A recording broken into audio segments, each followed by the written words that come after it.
You can read a stranger's mood before they open their mouth.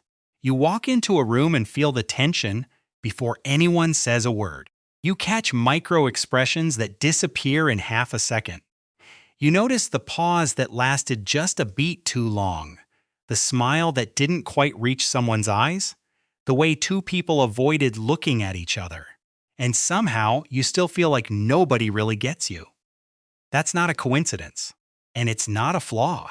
There's a concept psychologists have been exploring called traumatic intelligence, a specific kind of perceptiveness, depth, and emotional acuity that develops not through books or meditation, but through experience, through having to, through environments that trained your nervous system to pay attention in ways most people never needed to.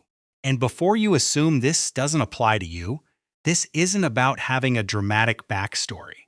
It's about a very specific pattern, one that shows up in how you read people, how you handle pressure, how you love, and why you're tired in ways that sleep doesn't fix. Here are 8 signs you developed traumatic intelligence, and what each one actually costs. Sign 1. You read rooms before anyone says a word you walk in, and within seconds, you know. Not from anything obvious. Nothing was said, nothing happened. But you caught it. The way two people avoided eye contact. The energy that shifted the moment you stepped through the door. The particular quality of silence that tells you something happened here before you arrived. Most people don't register any of that. You registered all of it before you even sat down. This is pattern recognition, specifically the kind that develops when a brain spends years being trained to scan the environment for emotional data. Research in developmental psychology shows that children in unpredictable or emotionally complex environments develop a heightened sensitivity to nonverbal cues.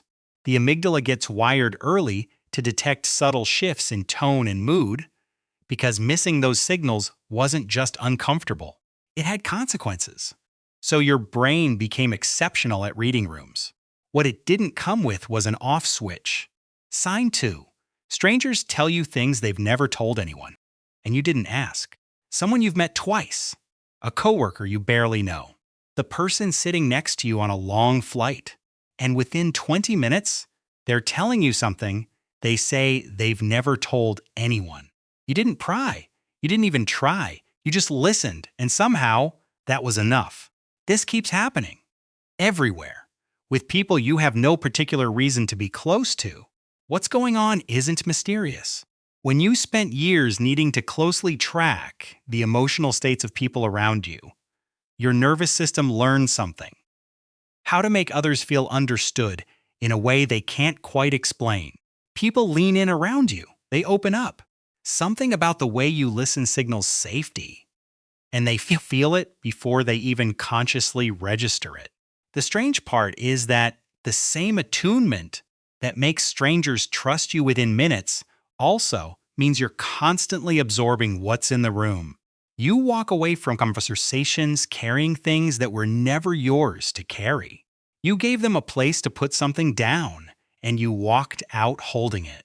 Sign 3. You don't just feel other people's emotions. You feel pulled to fix them. You're in a room where 2 people had a tense exchange an hour ago. It's over. Nobody's talking about it.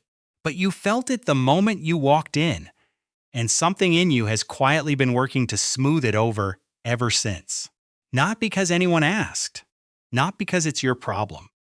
Just because the tension being there feels like something that needs to be resolved before you can actually relax. It's not only that you sense when someone's uncomfortable. It's that when they are, something in you activates. You shift, you adjust. You smooth things over, redirect the tension, lighten the mood, often before anyone asked, often before you even made a conscious decision to.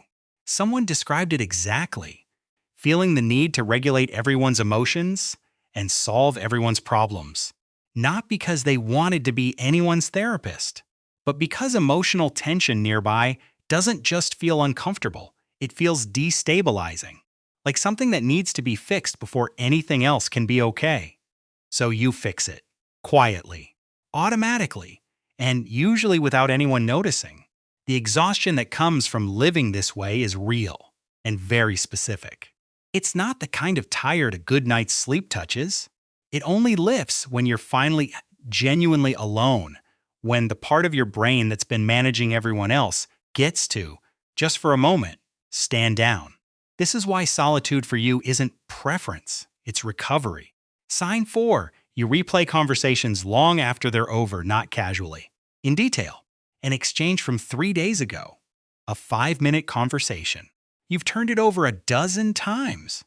What you said, what they meant, what the pause between sentences was actually about, what you should have said, what their tone meant, whether you read it right. People call this overthinking, like it's a character flaw that needs fixing. But here's what that misses completely. This isn't a glitch. It's a brain still running the program it was built for. For a long time, reading people accurately, predicting responses, catching what was really being communicated beneath the surface, felt tied to your safety. So the analysis doesn't simply stop because the original threat is gone. It keeps running, keeps scanning, still looking for the thing that needs to be caught. You became a student of human nature not because you chose to, but because understanding people felt genuinely essential to your well-being. The environment that trained it eventually changed. The analysis itself never quite caught up. And here's the part most people don't say out loud. The first 4 signs are mostly about what traumatic intelligence gives you. What comes next is about what it quietly takes. Sign 5. When everything falls apart, something in you goes very quiet, real pressure hits. Things actually go wrong. And while people around you are losing it, you get focused, almost eerily calm. You're already 3 steps into solving it before anyone else has processed what happened. Researchers describe this as stress inoculation. The idea that people who experienced high-stress environments early develop a nervous system better calibrated for crisis, because crisis was simply their baseline. Your threshold for chaos is different from most people's. Not better. Different. And yes, that's useful. You show up when it matters. You're the person people call when things go sideways. But here's what sits underneath it. You've gotten so good at functioning under pressure that you've stopped checking whether you're actually okay. You move through the crisis, manage everything, hold everyone together. And somewhere in the middle of that, you forget to ask yourself how you're doing. The calm you carry isn't always peace. Sometimes it's a very well-trained nervous system doing what it learned to do. Keep moving, keep functioning, keep holding things together. And somewhere in the middle of all that functioning, checking in on yourself just never made it onto the list. Sign 6. Your independence was never really confidence. It was learned survival. You figured out early that depending on people was risky. Not as a philosophy, not as a conscious decision. Experience just taught you, slowly and consistently. Asking for help didn't always lead to help. Leaning on someone sometimes meant disappointment. And so, without making any formal choice about it, you stopped expecting. You became the one who handles it, who figures it out, who doesn't need much. People call you independent, capable, low maintenance. And there's real truth in that. But underneath it, if you look closely, there's a near automatic resistance to needing people. Even now, even when it's safe, even when someone has genuinely earned that trust. It shows up in small moments, the ones you talk yourself out of before they even become a question. A friend offers to help, and you say you're fine before you've even thought about it. You're struggling at work, and you stay an hour later rather than ask. You carry something heavy alone, not because no one would help, but because asking feels like a door you stopped opening a long time ago. Because real intimacy requires something your survival instincts push back against. Letting someone see you before you've figured it out. Asking for help when you could technically handle it alone. Showing up unfinished. For a lot of people with this pattern, that's not a communication issue. It's not a fear of vulnerability in the abstract. It's that every instinct they built says, quietly but clearly. You're safer doing this yourself. And the hard part isn't the self-reliance. It's that you've been self-reliant for so long, you've forgotten what it actually feels like to lean on someone and not spend the whole time waiting for it to go wrong. Sign 7.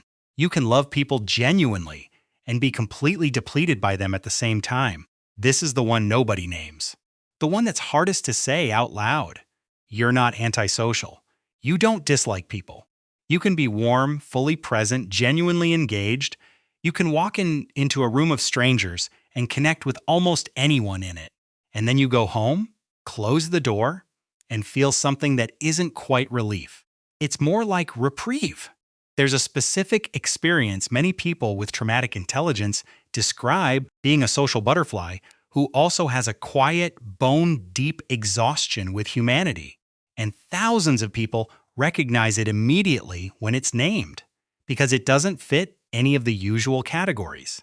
Not introvert, not extrovert, not antisocial, something else entirely. The scanning, the reading, the emotional calibration, it runs in the background constantly, whether you want it to or not. Every conversation has a layer underneath it that you're monitoring. Every room has a temperature you're adjusting to. And at the end of it, you're depleted in a way that has nothing to do with whether you enjoyed yourself. This is why time alone for you isn't just restorative. It's the only place the noise actually stops. The only place you're not managing something, a mood, a tension, the unspoken thing hanging in the air between two people. And there's something worth acknowledging in that. The same intelligence that makes you remarkable in every room also means you never fully rest inside one. Sign 8. You feel everything at full volume and can't find quiet inside yourself. This is the deepest one and the hardest to put into words. Music hits you in the chest, not just the ears. Injustice doesn't just bother you. It settles into your body like a weight you have to carry until something shifts. A small, genuine kindness from a stranger can move you more than you'd ever admit out loud. You experience the world at an intensity that most people genuinely don't have access to. And at the same time, inside your own head, there's rarely quiet. Because the same sensitivity that makes you feel everything so deeply is the exact same thing that keeps the internal noise running. The thoughts keep moving. The awareness keeps scanning.